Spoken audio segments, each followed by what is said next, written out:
ಶಂಕಾ ನಿವಾರಣಾರ್ಥವಾಗಿ ನಾನು ಕೈಗೊಂಡಂತಹ ಯಾಗ ಕೇಳಿ ಬಂದೆ. ಪೂರ್ಣಾಹುತಿಗೊಳ್ಳುವಂತಹ ಹೊತ್ತು ತಮ್ಮ ಆಗಮನವಾಯಿತು. ಹೌದು, ಬಂಗಾರದ ಹೂವಿಗೆ ಪರಿಮಳ ಬಂದ ಹಾಗಾಯಿತು. ಅಯೋಧ್ಯೆಯೇ ಪಾವನವಾಯಿತು. ಧನ್ಯನಾದೆ ಧನ್ಯನಾದೆ ಪ್ರಭು. ಹೌದು, ಆಶ್ರಮದಲ್ಲಿ ಬೆಳೆದ ಹುಡುಗರು ಒಂದು ವಿಶೇಷ ಅಪೇಕ್ಷೆಯನ್ನು ಹೊತ್ತು ತಂದೆ. ಏನು? ಯಾಗಾಂಗವಾಗಿ ಜ್ಞಾನಯಜ್ಞವು ನಡೆಯುತ್ತಾ ಇರ್ತದೆ. ಹೌದು, ಅದನ್ನು ಅರಿತೇ ಇಲ್ಲಿ ಬಂದೆ. ವಿಧಿ ಸಂಕಲ್ಪದಂತೆಯೇ ಕಾವ್ಯವೊಂದನ್ನು ರಚಿಸುವಂತಹ ಪ್ರೇರಣೆ ಒದಗಿದೆ. ಅದರಿಂದ ರಚಿಸಿದ ಸತ್ಕಾವ್ಯ ರಂಜಿಸುವುದು ಸಹೃದಯರ ಮನದಲ್ಲಿ ನೆಲೆಯಾದಾಗ ಅದು ಆರಣ್ಯಕವಾಗಿ ಸಾಧ್ಯವಾಗುವುದಿಲ್ಲ. ಅಲ್ಲಿ ಎಷ್ಟು ಕೇಳಿದ್ರೂ ಋಷಿಮುನಿಗಳೇ ತಾನೆ. ಸಹೃದಯರಾದ ಸಜ್ಜನರಿಂದ ತುಂಬಿ ತುಳುಕುವಂತಹ ಸಾಕೇತದ ಮಧ್ಯದಲ್ಲಿ ಸಹೃದಯಾಸ್ವಾದಕ್ಕೆ ಪೂರಕವಾಗುವಂತೆ ಆ ಕಾವ್ಯ ವಾಚನಕ್ಕೆ ಒಂದು ಅನುಕೂಲ ಬೇಕಿತ್ತು. ವೈಣಿಕರು ಆದಂತಹ ಸುಶ್ರಾವ್ಯವಾದ ಕಂಠದಿಂದ ಗೀತದ ಮೂಲಕವಾಗಿ ಜನಮಾನಸವನ್ನು ರಂಜಿಸಬಲ್ಲಂತಹ ಈ ಹುಡುಗರು ನೀ ಅನುಮತಿ ಇದ್ದೆ ಅಂತ ಆದ್ರೆ ನಿನ್ನ ಪ್ರಜೆಗಳ ಸಮಕ್ಷದಲ್ಲಿ ನೀನು ಕೇಳುವಂತೆ ಆ ಕಾವ್ಯವಾಚನವನ್ನು ಮಾಡ್ತಾರೆ. ಅನುವು ಮಾಡಿಕೊಡಬೇಕು ಅಂತ ಮುಕ್ತ ಅವಕಾಶ. ರಾಜನಿಗೆ ವಂದಿಸಿ ತೊಡಗಿ ಮಕ್ಕಳು.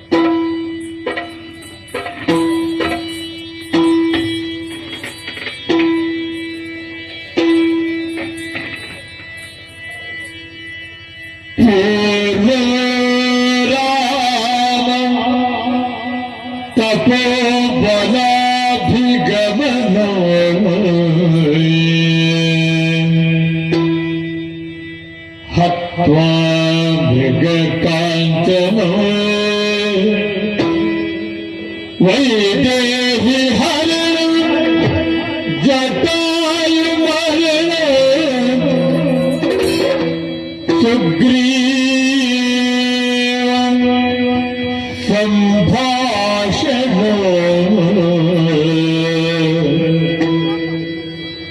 वाणी विग्रहण समुद्र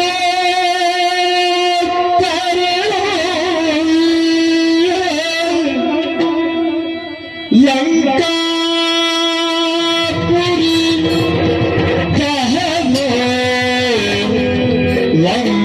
लंकापुरी दहनो पश्चात रावण कुंभकर्ण मथनो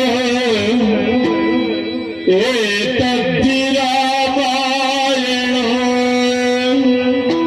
एतद्धि रामायणो एतद्धि रामायणो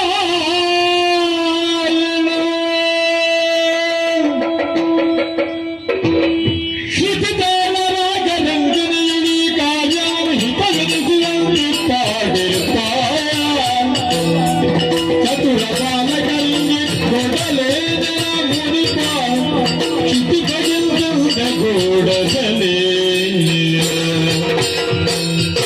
ಮೌಲ್ಯವರೇಣ್ಯ. ಪ್ರಭು ಶ್ರೀರಾಮಚಂದ್ರ.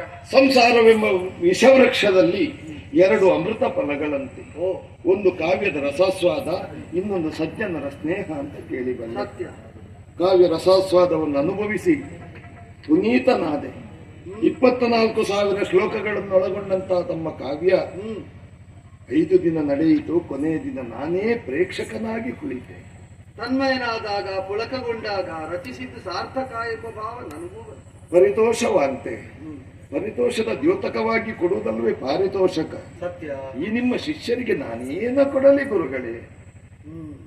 ಅತ್ಯಂತ ಸುಶ್ರಾವ್ಯವಾಗಿ ಸಾಭಿನಯ ಸವಾದನದಿಂದ ಅವರು ಹಾಡಿದ ವಿಧಾನ ನಿಮಗೆಲ್ಲರಿಗೂ ಪ್ರಿಯವಾಯಿತು. ಅದರ ದ್ಯೋತಕವಾಗಿ ಜನಪತಿಯಾದ ನೀನೇ ಕೊಡುವುದಕ್ಕೆ ಹೊರಟಿದ್ದಿ ಅಂತ ಆದರೆ ಈಗ ಅವರನ್ನು ಸಿಂಹಾಸನ ಏರಿಸಿದ್ರು ಕಡಿಮೆ.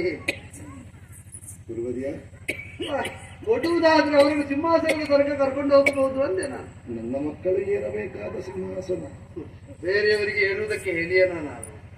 ಹಾಗಿದ್ರೆ ತಮಸಾ ತೀರದಲ್ಲಿ ಸೀತಾದೇವಿಯ ಪರಿತ್ಯಾಗಕ್ಕೆ ರಾಮಾಜ್ಞೆಯಾದದ್ದು.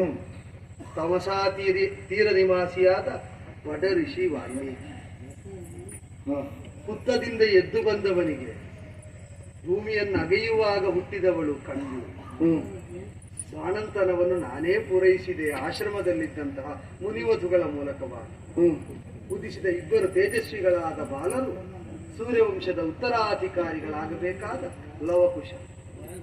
ಸಂದೇಹವಲ್ಲ.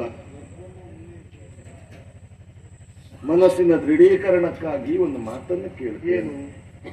ಗರ್ಭಸ್ಥ ಶಿಶುಗಳಿಗೆ ವಿಜೃಂಭಕಾಸ್ತ್ರವನ್ನು ಬೋಧಿಸಿದವ ನಾನು ಬೋಧಿಸಿದ ವಿದ್ಯೆ ಅವರಲ್ಲಿ ಇರಬೇಕಲ್ಲ. ಬೋಧಿಸಿದ್ರೆ ಖಂಡಿತವಾಗಿಯೂ ಇದ್ದೀತು. ಏಕಪಾಠಿಗಳು ಒಮ್ಮೆ ಹೇಳಿದ್ರೆ ಸಾಕು ತಿಳಿಯುತ್ತಾರೆ. ಪರೀಕ್ಷಿಸಬಹುದೇ? ತಂದೆ ಮಕ್ಕಳ ಮಧ್ಯದಲ್ಲಿ ಬಡಮುನಿಯಲ್ಲಿ ಬರ್ತಾನೆ. ಧಾರಾಳ ಧಾರಾಳ.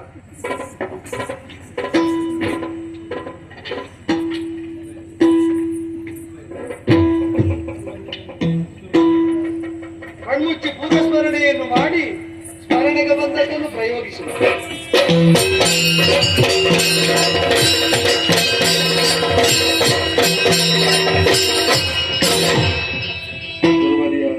ಪ್ರಯೋಗ ಮಾಡಿದ್ರು ಉಪಸಂಹರಿಸುವುದಕ್ಕೆ ಮಹಾರಾಜನೇ ಬಂದದ್ದು. ಉಪಸಂಹಾರವನ್ನು ಬೋಧಿಸಲಿಲ್ಲ. ಆದ್ದರಿಂದ ಸಂದೇಹ ನಿವಾರಣೆಯಾಯಿತು. ಗುರುಗಳೇ, ನನ್ನ ಜಾನಕಿಯನ್ನು ನೋಡುವ ಯೋಗ ಭಾಗ್ಯ ನನಗಿದೆಯೇ ಗುರುಗಳೇ? ಕಾಂಚನ ಪ್ರತಿಮೆಯಿಂದ ಯಜ್ಞ ಸಂಪನ್ನವಾಗಿಸಿದವನು ಮೃಣ್ಮಳೆಯಳಾಗಿಯೇ ಎದ್ದು ಬಂದಂತಹ ಸೀತಾದೇವಿಯನ್ನು ಮಕ್ಕಳ ಮುಖ ಕಂಡ ಮೇಲೆ ಕಾಣಬಯಸ್ತಿ ಅಂತ ಆದರೆ ಆ ಮಕ್ಕಳನ್ನು ಒಪ್ಪಿಸುವುದಕ್ಕೂ ಅವಳೇ, ಪ್ರಕಟಳಾಗುವುದಕ್ಕೂ ಅವಳೇ. ಅದು ಸಭಾ ಮಧ್ಯದಲ್ಲಿ ಮುಸುಕು ಹಾಕಿ ಬಂದಿದ್ದಾಳೆ. ಮುಂದೊತ್ತಿ ಬಾರಮ್ಮ, ಮುಂದೊತ್ತಿ ಬಾ.